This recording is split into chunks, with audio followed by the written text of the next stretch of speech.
7번째, 테레밋 용접입니다. 테레밋 용접이라고 하는 것은 미세한 알루미늄 분말과 산화철 분말을 3에서 4대 1의 중량비로 혼합한 테레밋재를 사용해서 이 점화 촉진제를 넣어서 연소시키게 되면 화학 반응에 의해서 2800도 이상의 고온에 이르게 됩니다. 이때 생성되는 용융 금속을 금속 접합부에 유입을 시켜서 금속을 접합하는 방법이 테레밋 용접이 되겠습니다. 문제에서는 이 미세한 알루미늄 분말과 산화철 분말을 사용한 용접이 무엇이냐, 이런 식으로 많이 기출이 됐었습니다. 그래서 이 테레밋제에 대한 정의 알아두시면 되겠고요. 이 테레밋 용접의 특징은 우선 용접 작업이 굉장히 단순합니다. 그리고 기구가 간단하고 설비비가 저렴하고 장소의 이동이 쉽다는 특징을 가지고 있습니다. 용접이 짧고 용접 후 변형이 적습니다. 그러니까 시간이 길면 길수록 용접 후 변형은 커지게 됩니다.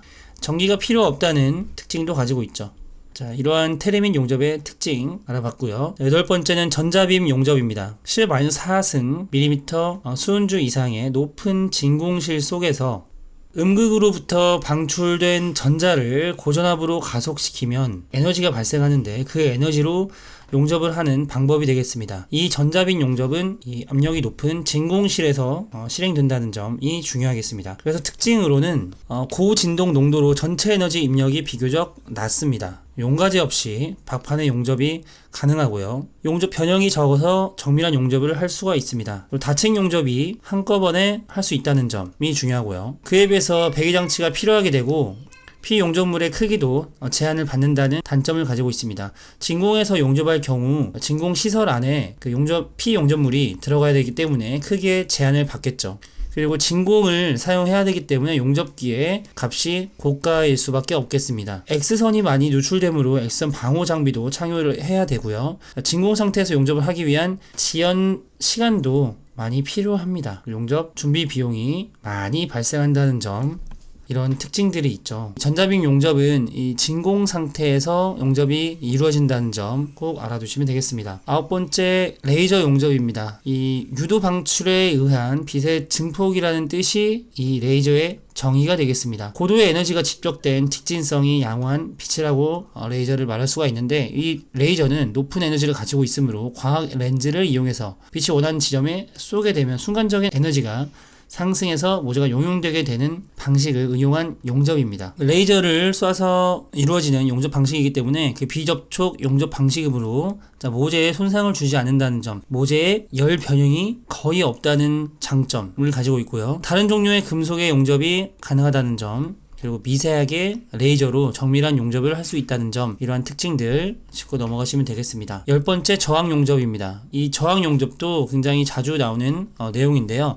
이 저항 용접을 분류하는 문제가 많이 나왔었고요. 전기 저항 용접의 3요소도 많이 출제되는 내용입니다. 저항 용접이라고 하는 것은 용접하고자 하는 재료를 두 개의 전극 사이에 끼워 놓고 가압 상태에서 전류를 통하게 되면 접촉면의 전기 저항열에 의해서 발生하는 이 저항열을 이용합니다. 이 저항열을 이용해서 접합부를 가열한 후에 압력을 줘서 융합한 용접이 저항 용접이 되겠습니다. 그래서 이 저항 용접은 용접의 분류 중에 융접과 압접, 그리고 납땜 중에 이 압접에 속하는 대표적인 용접이라고 보시면 되겠습니다. 특징 보시겠습니다. 작업 속도가 굉장히 빠르고 대량 생산에 적합합니다. 작업 속도가 빠르기 때문에 열 손실이 적고 용접부에 집중열을 가할 수 있다는 장점을 가지고 있습니다. 우선 작업 속도가 빠르고 집중열을 가할 수 있게 되면, 그리고 용접 시간이 줄어들고 용접 변형이 그리고 잔류 응력이 적어지게 됩니다.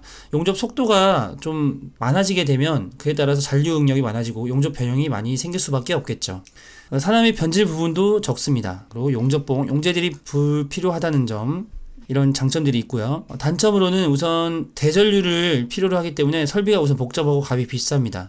그리고 급냉 경화로 후열 처리가 필요하고요.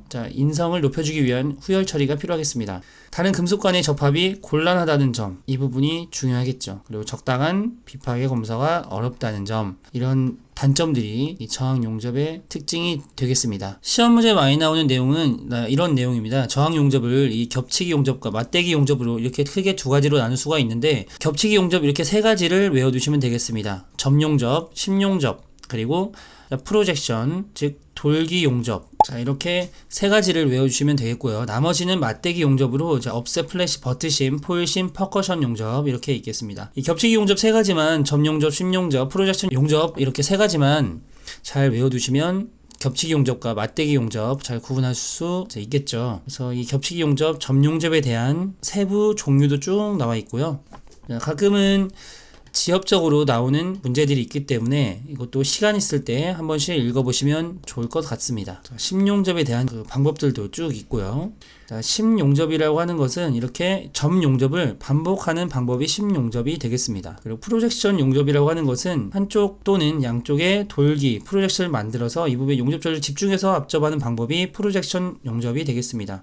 그러니까 점 용접은 한 점을 연속으로 하는 것이 심용접, 그리고 한쪽이나 양쪽 돌기에 이렇게 만들어서 이 부분에 용접자를 집중시켜서 앞접하는 방법이 프로젝션 용접이 되겠습니다. 자, 이런 것들에 대한 특징들 좀 알아두시고요. 자, 이 점, 심, 프로젝션 이 세 가지를 제외한 나머지 용접들은 맞대기 용접에 속한다는 점 알아주시면 되고요. 대표적으로 업셋 용접, 플래시 용접, 그리고 퍼커션 용접 이런 것들이 있습니다. 그리고 버트심 용접, 포일심 용접도 있네요. 이런 것들이 있다라고만 알아두시면 되겠습니다. 기타 용접입니다. 기타 용접으로는 스터드 용접이라는 것이 있는데요. 스터드 용접은 이것도 정의가 많이 나옵니다. 스터드 선단에 페룰이라고 불리는 보조링을 끼우고 스터드를 모재에서 약간 떼어놓아서 아크를 발생시킵니다. 적당히 용융됐을 때 스터드를 용융주에 압력을 가해서 접합시키는 방식으로 스터드 건이 이렇게 있고요. 모재가 있습니다. 약간 떼어놔서 아크를 발생시키게 되고요.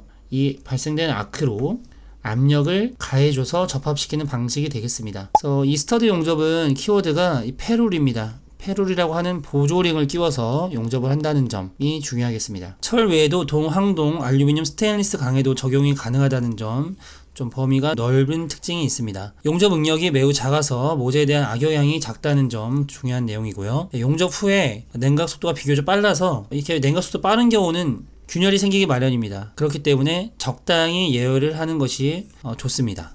조선교량 건축 보일러관에 널리 사용되는 용접이 스터디 용접이 되겠습니다. 다음은 초음파 용접입니다. 우선 초음파 용접에 대해서 많이 나오는 내용은 이것이 융접이냐, 앞접이냐, 어떤 것으로 분류하는지에 대한 내용이 많이 출제가 되는데요. 우선 초음파 용접은 앞접에 속합니다. 용접물을 걸쳐서 용접 팁과 하부의 엠빌 사이에 끼워 놓고 압력을 가하면서 이렇게 초음파로 미세하게 주파수를 줘서 그 진동 에너지에 의해서 접합하는 방식이 초음파 용접이 되겠습니다. 이 주어지는 압력이 굉장히 작습니다. 그렇기 때문에 변형이 적을 수밖에 없겠죠. 그리고 표면 처리가 굉장히 간단하고 아변 상태 그대로 용접이 가능하다는 점. 다른 종류의 금속에 용접이 가능하고요. 판 두께에 따라서 용접 강도가 현저히 변화한다는 특징을 가지고 있습니다. 그리고 마찰 용접도 있고요. 두 개 모재에 압력을 가해서 접촉시킨 다음에 압력을 주면서 접합시키는 방법, 마찰 용접도 있겠습니다. 여기에 대한 특징 읽어보시고요. 냉간 압접이라는 것도 있습니다. 냉간 압접도 내용 읽어보시면 되겠고요. 다음은 납땜입니다. 납땜이라고 하는 것은 동일한 종류의 금속 또는 이종의 다른 종류죠. 다른 종류의 금속을 접합하라고 할 때 접합할 모재는 용융시키지 않습니다. 모재보다 용융점이 낮은 금속,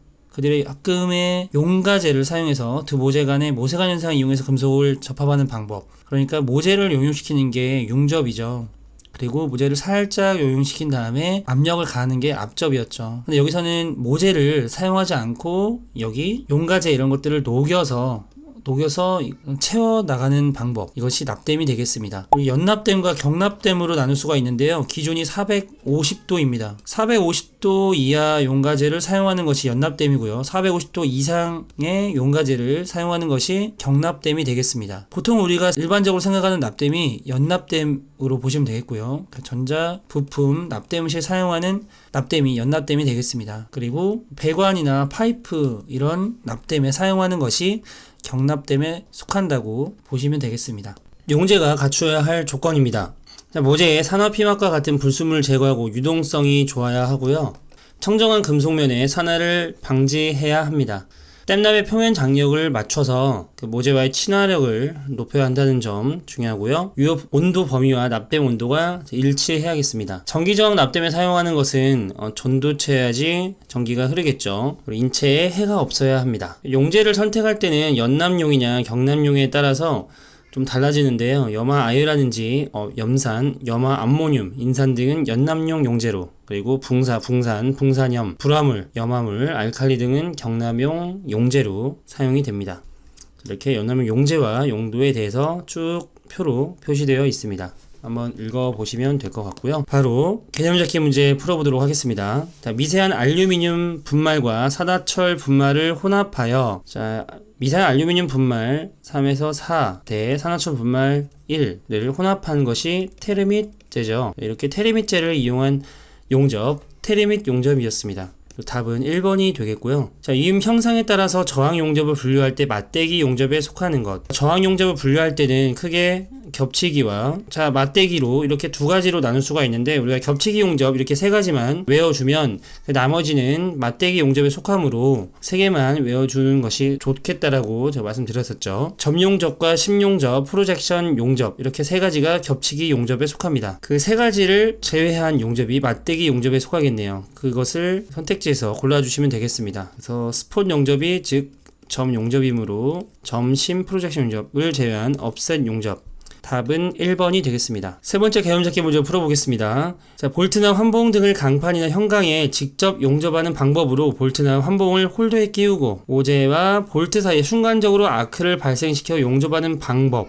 여기서는 페루라는 키워드가 나오지 않았지만 이렇게 모재와 볼트 사이에 순간적으로 아크를 발생시킨다, 이 문구를 보고 우리가 스터드 용접이라는 것을 우리가 유추할 수 있죠. 그래서 답은 2번이 되겠습니다. 다음 개념잡기 문제 풀어보도록 하겠습니다. 경납댐 시 경납이 갖추어야 할 조건으로 잘못 설명된 것은, 우선 접합이 튼튼하고 모재와 친화력이 있어야 되고요. 금은 공예품들의 댐납에는 색조가 같아야겠죠. 그리고 용융 온도가 모재보다 높고 유동성이 좋아야 한다 라고 나와 있는데, 이 용융 온도가 모재보다 낮아야 더 빨리 녹겠죠. 그래서 이거는 경납댐 뿐만 아니라 납댐 시에 용가지가 갖춰야 할 이런 조건이 되겠습니다. 모재보다 용융 온도가 높게 되면 모재보다 늦게 녹음으로 모재보다 용융 온도가 낮아서 더 빨리 녹아야 하는 것이 납댐의 구비 조건이었죠. 그래서 이 모재보다 높다라는 것이 틀려서 답은 3번이 되겠습니다.